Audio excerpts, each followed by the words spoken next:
This moment right here was the exact moment that I knew that Real Madrid were going to go on and win this game, and I'll explain why that is a little bit later on in this video. Now, I know I'm probably going to get a lot of criticism, but I have put average Real Madrid in the title, and I genuinely believe that Real Madrid for the first 70 minutes were really not at the races. Now, granted, yes, we all love a Champions League final, and especially when Real Madrid are in it, you kind of expect them to win. I actually think Dortmund for the first 70 minutes put in a very impressive shift.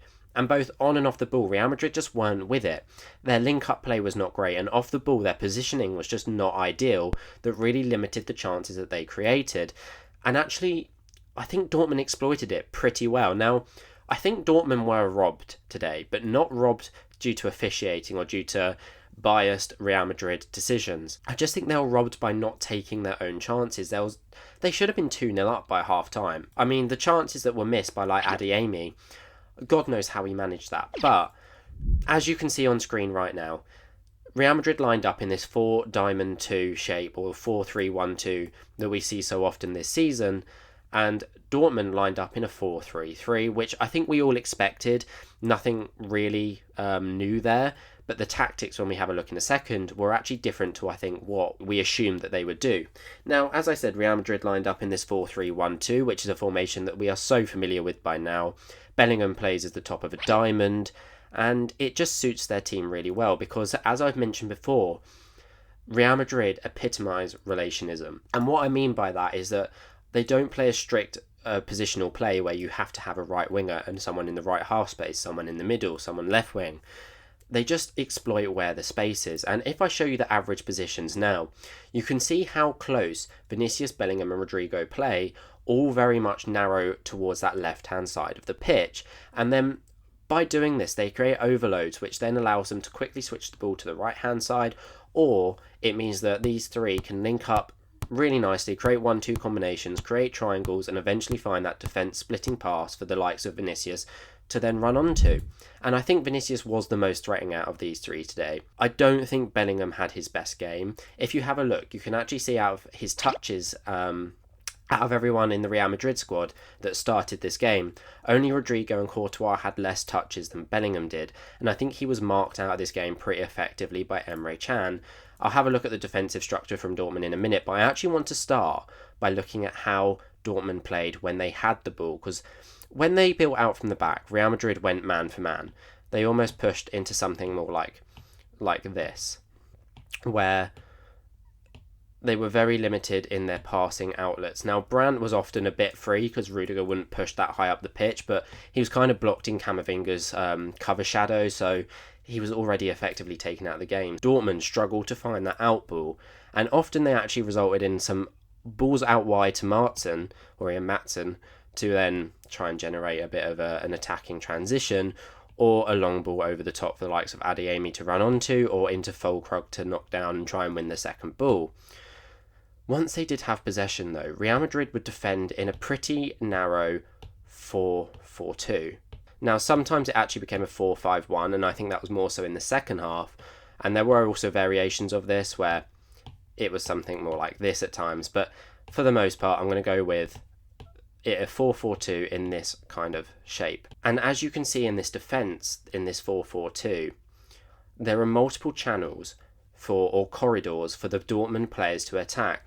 And I don't think we expected Dortmund to do this, but they created a transitional shape of a 3-2-5, which we see so often in modern football these days, but it's often inverting a fullback, and I don't think we expected Edin Terzic to do this with Ian Matson. Now, he's a player that almost, 18 months ago was playing in the Championship. You'd never expect him to then today be playing in a Champions League final and almost taking on a new role. And what they did was Emre Can would drop into the centre of a back three. Now, occasionally it was this, with Sabitzer pushing high and Ian Matson inverting, but for more general sake of the game, Hummels and Schlotterbeck would split, Can drops deep, Matson inverts, and Sabitzer was alongside him as the other double pivot.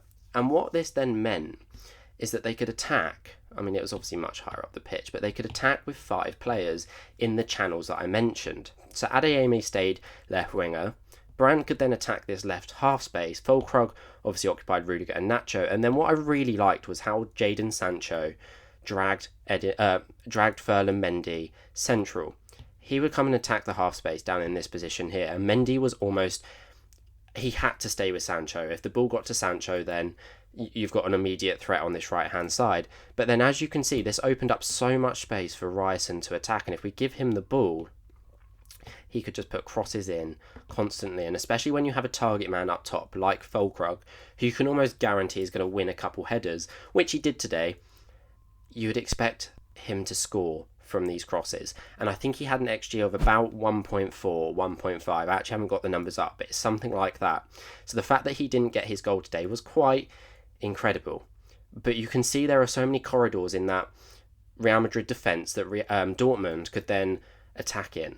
And that was really crucial. Now, obviously, as everyone else has dropped back, you could see this kind of shape. And it meant that Vinicius was then having to, in the second half, play almost not as a left wing back, but he had a lot more responsibility to track back to mark this run from Ryerson, which then means if Real Madrid did win the ball back, they really struggled to get out of their own half, because you can see Rodrigo, or when it was Valverde, were often like the only players up the pitch to use as an out ball. So then when they did win the ball back, you're relying on giving it to someone like Toni Kroos to play a switch to try and get them out of a dangerous situation. And to be fair, granted they didn't play well, they managed these situations really well. They're the sort of team that, regardless of not playing well, still find a way to make sure they don't concede. Now, I think they should have. They rode their luck a little bit today, but they are so good at just grinding out the tough part of a game, and you know that inevitably they're going to start taking their own chances. When the other team begins to tire, you know Real Madrid will exploit that. Now, it didn't really feel like it, but actually at the end, Real Madrid had more possession this game. And they did control the ball relatively well as the game went on. 70 minutes onwards, they were pretty much dominating. And I think what they really tried to do was create space in the middle of the pitch, to create an area for maybe Rodrigo or Vinicius to drop into, or for Camavinga to push forward. And they did this by dragging players wide. Now, Chan was pretty much glued to Bellingham. This situation here was quite interesting because Bellingham, as I said earlier, barely got a touch of the ball. He did, but not as much as any other player, really, because Chan was almost just constantly on him. Every time the ball was in a position to go to Bellingham, Chan was there to make sure that that didn't happen, probably because he is one of their key creators. You don't want Bellingham to have time and space with the ball. Toni Kroos actually played deeper and wider to try and drag Sabitzer out of position, and Valverde, as Carvajal pushed higher, would drift into half space like that, which then, as you can see, Schlotterbeck trying to push out to cover Rodrigo, all this space in the middle of the pitch for the likes of Vinicius to drop into, or Rodrigo to drop into, or if we give Camavinga the ball, to try and make something happen by pushing a bit higher, and it gets his team up the pitch. And Real Madrid actually pushed high in a 2-3 shape, effectively. You'd have Rudiger shift across, Nacho central, and Toni Kroos operated almost as a left centre-back, which we have seen him do relatively often in this Real Madrid side. It would often end up looking something a bit like this. Valverde attacking the half space and Carvajal pushing high. Now, Martin would often try then and defend Valverde if Brandt didn't track back, and Adeyemi also did a pretty good job at tracking back, to be fair. So you can see it almost became a bit like a 2-3 shape, or at times it was a 3-2-5. But the two in the middle was not from Mendy inverting. He still stayed wide for the most part. Sometimes Carvajal stayed back, Valverde went wide, and Camavinga pushed high. So it was sometimes something like this. But again, the ball was always going through Toni Kroos. Look at where his average position is. He picks the ball up really deep, and have a look at how many passes he played and how many touches he had. He was the 100-touch man that just generated all the attacking transitions, that generated any chance that Real Madrid had, and just everything went through him. He controlled and dictated the play. You can see he just influences the game. Now, it was his last club football game ever, which is really sad to see because he is a brilliant footballer, but I'm glad that he got today's opportunity to finally show off his skill set, and his passing is just incredible. We know that. The one thing that I didn't like from Real Madrid actually looked like a little bit of a lack of discipline in their tactics. Now, I think there was a good opportunity here for something like that. That would do. There was a good opportunity here for Real Madrid to use Valverde in between the lines. You can see he's in a load of space in this position because Maatsen in defence was not in central positions. And Brandt often pushed quite high. Now, Dortmund almost defended in a bit more of a 4-5-1, but it was Brandt and Sabitzer that played higher. Brandt almost just covered both the space of Valverde and Camavinga, and they played really close together. And it meant that then Valverde couldn't pick the ball up in the lines. I think if Camavinga played a bit more central and deeper, it would drag Brandt much further out. So then when Toni Kroos picks the ball up in this position, look at this. You can then play this ball. And then all of a sudden, you've broken the midfield line. You've got a great opportunity to attack. Maybe a little combination where you can play a ball like that for Rodrigo to then attack.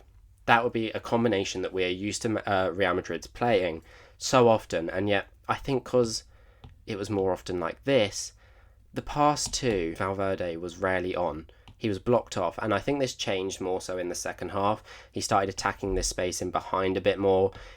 He played as a second striker for a fair part as well.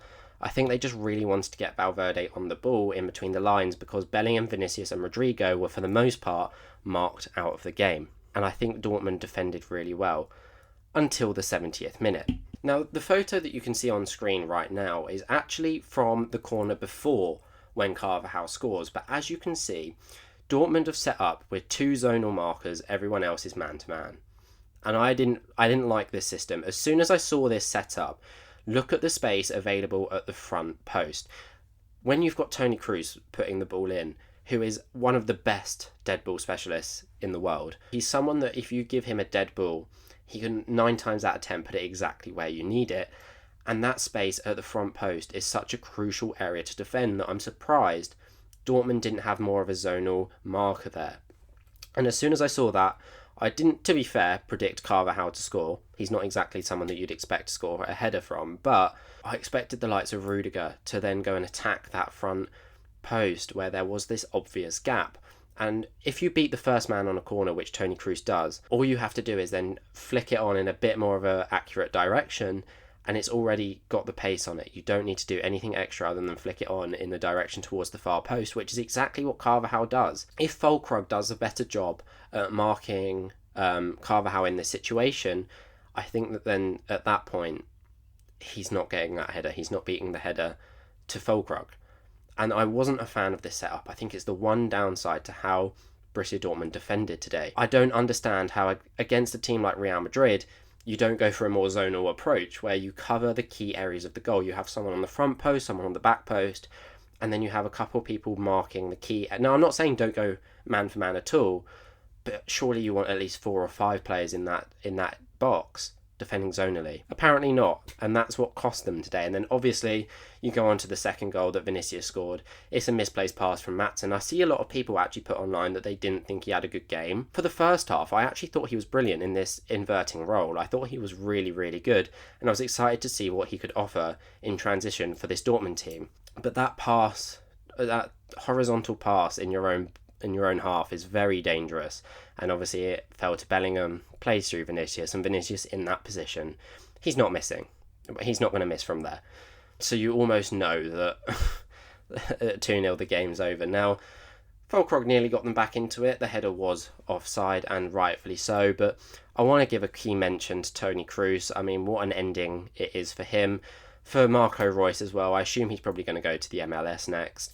But what a career he's had at Borussia Dortmund, and it was sad to see him kind of end his career on a little bit of a low. I mean, it's not a low, it's a Champions League final, but they could have gone and won it today. And also Nacho Fernandez. I'm actually interested to see what's going to happen with him because I think he's a really quality centre-back. Now, I know he's getting on a little bit, but for what he offers this Real Madrid squad and the fact that he's their captain amongst this entire team, you've got the likes of Toni Kroos in there, Carvajal in there, Courtois, and yet Nacho gets the captain armband. I think that says something about him, and he's a really good player that I'm interested to see where he goes next if he leaves Real Madrid. Despite Real Madrid not being at their best, there was never a moment, I think, where you thought that they were going to lose the game. As soon as Ancelotti pulls out then you know game's over. You think back to that Man City game, what were they, 2-0 down or something, with 5 minutes to go, and you just know it's going to happen. I mean, Real Madrid could have been 2-0 down within 10 minutes, and they would have been deserved. They could still be 2-0 down in the 95th minute, and you still have that feeling that they're going to do it. They're just an incredible team, and what I really like about them is they're not really a specialist at any sort of style of football. Ancelotti sets them up in a way where if they need to defend, they're defensively solid. If they've got the ball a hell of a lot, they know how to attack. They're not a specialist at dominating the ball around the opposition box like Pep Guardiola. They're not a Jose Mourinho where they're a specialist at defending their own goal and playing on the counter-attack. They're just they're just everything, and that's exactly what you want in a cup competition. It suits cups so well, and Ancelotti sets them up really well, where if they don't play great, they still know how to generate good attacks, and that is what won them the game today. But there you have it. That is how Real Madrid managed to grind out a win against Borussia Dortmund in a game where they were relatively average for the most part. But regardless, what an end to the season. Everyone loves the Champions League final. I want to thank you all for the support on this channel the last few months, by the way. It's been incredible, but don't worry, content will not stop. The Euros is coming up very soon. I can't wait. Loads of tactical analysis coming up. Also some summer transfer signings. And if you want to see how Enzo Maresca is going to line up his Chelsea squad next season, then go and check out this video right here. But until next time, I will see you all very soon. Let's be honest, we never thought that Real Madrid were going to lose this game, did we? No. No, of course not.